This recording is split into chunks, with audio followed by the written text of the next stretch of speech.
face-off intensifies in the national capital ahead of polls. Lieutenant Governor V.K. Saxena and AAP are at loggerheads over AAP's newly announced schemes.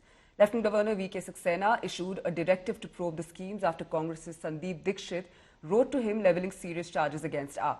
We tell you more in our next report. Battle for Delhi intensifies. It's a full-blown war between Delhi Lieutenant Governor V.K. Saxena and the Aam Aadmi Party ahead of assembly elections over the new schemes announced by Arvind Kejriwal. Lieutenant Governor V.K. Saxena issued a directive to Chief Secretary and the Commissioner of Police regarding AAP's poor promise of 2,100 to women voters. This after Congress's Sandeep Dixit wrote to the Lieutenant Governor levelling serious charges against AAP. Calling the Mahila Samman scheme fraud, Congress has alleged that intelligence officers from Punjab are at Congress candidates' residence and are snooping on them. Congress's Sandeep Dixit further alleged that cash from Punjab is being transferred to Delhi ahead of elections. जो आपसे कहा है कि जब scheme नहीं थी तो किस बेसिस पर आप धोखाधड़ी देकर आप सूचना ले रहे हो भाई, इस हिसाब से वो गलत है। मैंने बल्कि जो चिट्ठी लिखी है एलजी साहब को उसमें उनका भी मेंशन किया है कि ऐसे कोई भी व्यक्ति अगर किसी स्कीम के नाम पर कोई फॉर्म भरवाता है वो गलत है, उसको भी रुकवाया जाए। कोई भी देखो ये पैसे से बांटने वाला जो बहाना मेरे हिसाब से अनैतिक चीज है और उस पे भी पुलिस को कार्रवाई करनी चाहिए। The BJP also went all guns blazing, accusing AAP of cheating Delhi women after Punjab. मुख्यमंत्री महिला सम्मान योजना में 21 रुपए देने का कोई कैबिनेट प्रस्ताव पास हुआ है कि नहीं? ये झूठ की, ये मक्कारी की हांडी बार बार नहीं छटती। अरविंद केजरीवाल, पंजाब की लाखों बहनों को तुमने धोखा दिया है सिर्फ वोट पाने के लिए, अपनी सरकार बनाने के लिए, और वही तुम दिल्ली में करना चाहते हो। Amid this, BJP's Parvez Sahib Singh alleged that AAP Supremo sent protesters at his residence.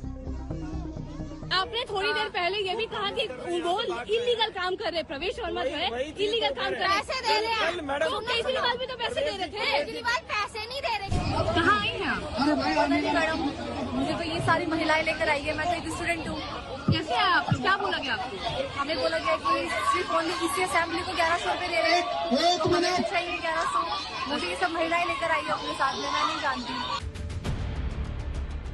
Hitting back, AAP chief Arvind Kejriwal said there is nothing to investigate about schemes announced by the AAP. इन्होंने एक फर्जी जांच के आदेश दिए हैं कि जांच होगी। किस चीज की जांच होगी? मेरे को ये नहीं समझ आता, जांच किस चीज की होगी? कोई हम पैसे इकट्ठे कर, हम क्या कर रहे हैं? हम तो लोगों को कह रहे हैं भी जो लोग इस योजना का लाभ चुनाव के बाद उठाना चाहते हैं वो आके रजिस्टर करो। तो आज ये जांच के नाम पे इस योजना को बंद करना चाहते हैं। अभी तो ये शुरू भी नहीं हुई है। He's also reiterated his cash for votes charge. अब तो बीजेपी की हालत ये हो गई है, ये कांग्रेस के सामने गिड़गिड़ा रहे हैं, हमें बचा लो, हमें बचा लो, हमें बचा लो। बीजेपी की हिम्मत नहीं हुई एलजी को कंप्लेन करने की। संदीप दीक्षित से कंप्लेन कराई है। और बीजेपी और कांग्रेस किस तरह से मिलके आम आदमी पार्टी को और दिल्ली के लोगों को रोक रहे हैं, आप देख रहे हो। AAP has further accused the BJP of joining hands with the Congress.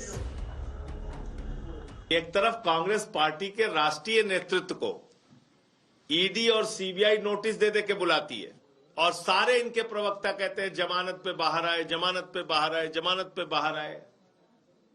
और दूसरी तरफ संदीप दीक्षित को प्रोटेक्शन देने के लिए भारतीय जनता पार्टी के वरिष्ठ नेता आदरणीय वीके सक्सेना जी पत्र लिख रहे हैं। तो ये तो अपने आप में बड़ी अजीब बात है। With assembly polls just round the corner, freebie politics tops election issues in Delhi. Bureau Report, India Today.